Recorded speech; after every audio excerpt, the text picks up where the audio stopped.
Okay, I've been trying to increase my claim for kidney disease and diabetes. Well, I actually filed a secondary claim for that. And basically, what I've been finding out, there's a whole, it's like a dog leg of things that falls under those conditions. But I'm still researching so I can be sure I know what I'm doing. Um, for they got one, I forgot the name of it, urinary dysfunction. Yeah, yeah, but I'm thinking the VA should automatically, when they see the kidney disease or anything related to that, that should already they should automatically do that. But what I'm finding out, that's not necessarily true. You have to do it. So I'm amazed at all the stuff that falls under for secondary conditions. Just totally amazed. So and a lot of this stuff people don't know. They just don't know.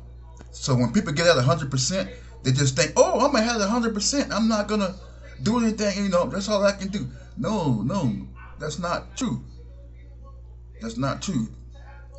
The next level is SMC,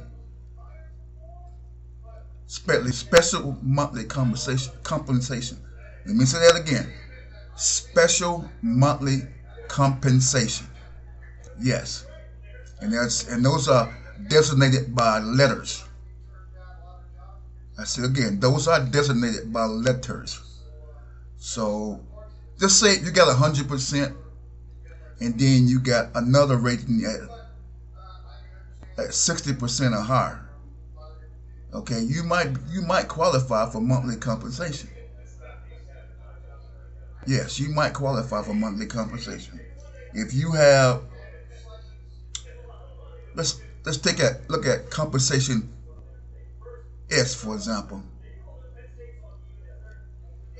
You got a heart condition and it keeps you that you can't go anywhere. You stay in the house or whatever. You got very limited movement.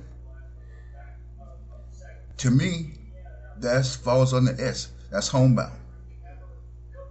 Totally homebound. So you should actually take a look at that. And then the more things that comes onto that, you know, I'm not sure how that works, but I'm gonna do the research on that to be sure how it works. And it's a lot of good guys out there giving a lot of good advice. So if you go on YouTube, you can find all kinds of stuff relating to special compensation. They're there. People should look at that, um, especially when you're getting up in age.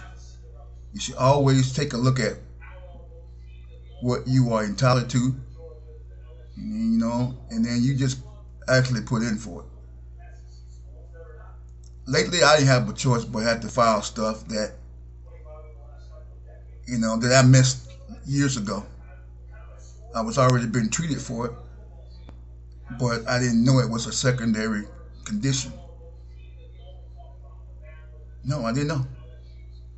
So once I filed an increase for my heart, and then I start looking at my records, and I said, I'm already been treated for kidney disease, and I'm already been treated for diabetes, and this falls up on the secondary. So that's what I did, file for secondaries. And then now I'm seeing there's a whole other bunch of other stuff under there. But I'm the type of person saying, why should I follow all that? Because, and then you see others saying, because you're entitled to it. You are entitled to it. So basically, that's what I'm doing. And with the heart disease and with the diabetes, man, that was a deadly combination. And I read somewhere that when you got a heart disease, diabetes and kidney function, your life expectancy are very, very, very much shorter.